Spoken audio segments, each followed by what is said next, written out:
Hey everyone, welcome to the podcast. This is Godbold Unlimited. I am your host, Lee Godbold. For those of you that do not know who I am, I'm the owner of three little businesses. We'll do about $5 million in sales this year. We have goals of bringing those three companies up to $10 million next year, so we got a lot of work ahead of us. What we're going to cover on this podcast is lessons that I've learned in the past that could potentially benefit you, as well as issues and problems and things that we're working through to grow our company. The reason we do that is I know that many people, if you're not in the exact same position that we are now, you're going to be hopefully one day. Or maybe some of you have even expanded beyond this. You might not be watching and listening to this. There are many people that, I like saying, so far we've done more than most, but we've done less than many. So I think what you're going to find is there's going to be some helpful stuff that you can really benefit from by being here with us today. So appreciate you following us. Please hit the subscribe button if you like what you hear. One of the things I want to talk about today is counseling, coaching, mentorship. And it's something, I guess there are people out there that exist, and at least they make out that they do, that they didn't really have mentors or coaches, and all this stuff just seems like it came naturally to them. And some people even, if they think about like Michael Jordan, they think Michael Jordan, just all this stuff came naturally to him, and that's not really the case. What you'll find, if you dig into Jordan's history, he had an awesome personal trainer by the name of Tim Grover, and he had some coaches along the way, Dean Smith at UNC, that really kept up with him throughout his career and helped him become the world's greatest basketball player. And on my end, on so far a much lesser scale, there's been individuals that I've looked to and kind of modeled what we do in business based off of what they did, and just try and kind of improve it a little bit as we go. So when I first got started, there was a guy, he's a good friend of my dad's. He's a good friend of me today. Owns a very successful construction company. He'll do, probably $6 million a year in sales this year with that particular company. And he's done about that amount since he started, 35 years ago, in terms of a similar amount of success and money. He does well for himself. He's got an airplane. He's got a hell of a car collection. Just a really neat guy. What I did is I would talk with him and I'd learn stuff from him, very informal. Obviously, he wasn't charging. It was just him giving advice. And I got to the point where we've built a company up to about the level of what he's achieved. So then, what do you do then? Once you've reached somebody you're trying to model, once you've reached their level of success, if they haven't continued to grow beyond that, you've gotten to the point there isn't much more you can learn from them. So it's time to find somebody else that can help assist you to get from the level that you're at now to that next level that you want to be. Unless you're one of those people where you get to a certain position and you're happy there. But in my case, I'm ready to expand. I want to keep improving. So one of the things I did is I would turn to some of the free content at that point that's out there. And I think free content's great. So listen to these podcasts. You can get a lot of great information there. Some of the biggest ones out there right now, you've got Gary Vee. I listen to his stuff every once in a while. He's a little intense at times for me, but there's good information out there, and the dude certainly knows how to market. Grant Cardone's another one, great information, great motivator. And then you've got other individuals, like there's a podcast I listen to about running a marketing agency. Guy's pretty low key, but he gives some excellent information.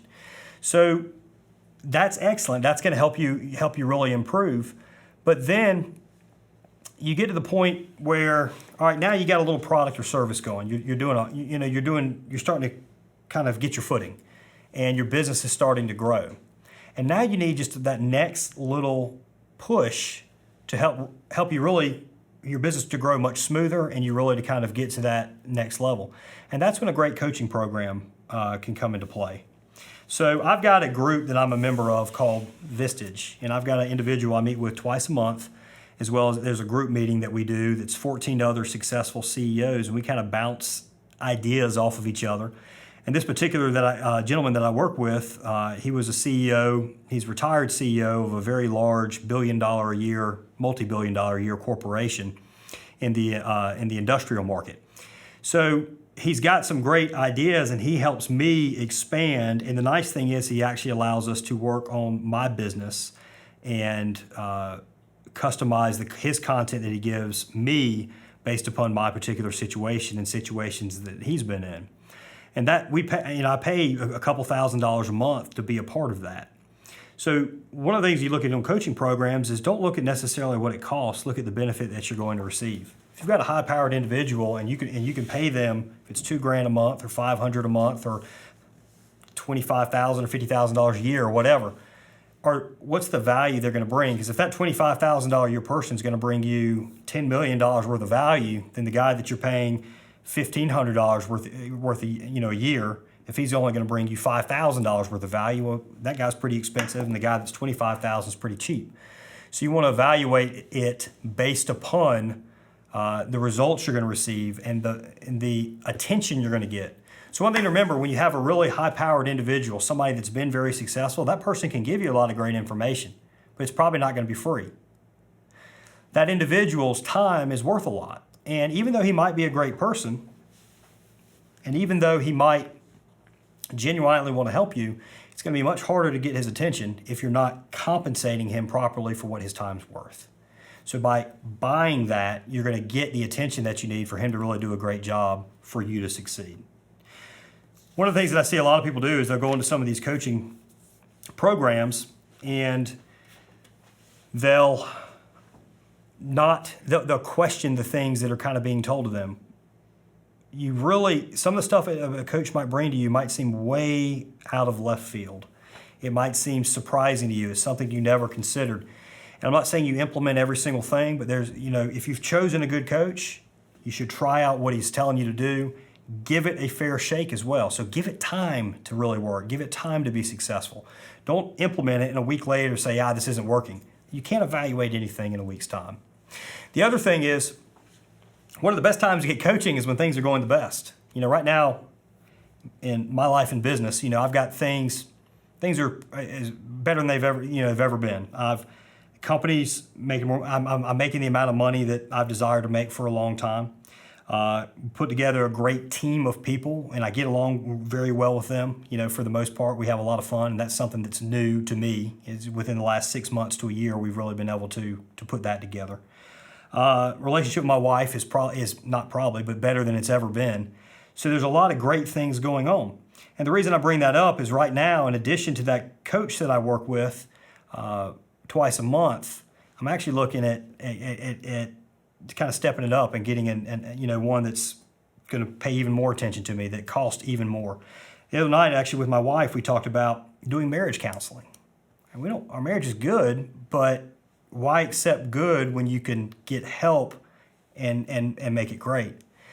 We've never done, we've been through some rough patches at times, and we've never once, matter of fact, even then we talked about counseling, was like, I don't want to do that. Because by doing counseling, you're admitting that there's an issue.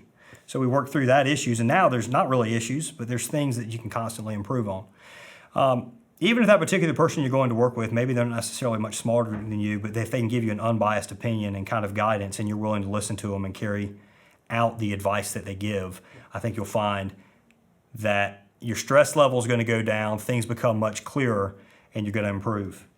Tim Grover was Michael Jordan's personal trainer. We mentioned him earlier, and he used to talk about how Michael Jordan would win a championship, and the day after he won a championship, after he recovered from all the partying and the gambling or whatever, that evening he'd be out there and he'd be practicing. He'd be working out, he'd be in the gym practicing, ready to win that next title.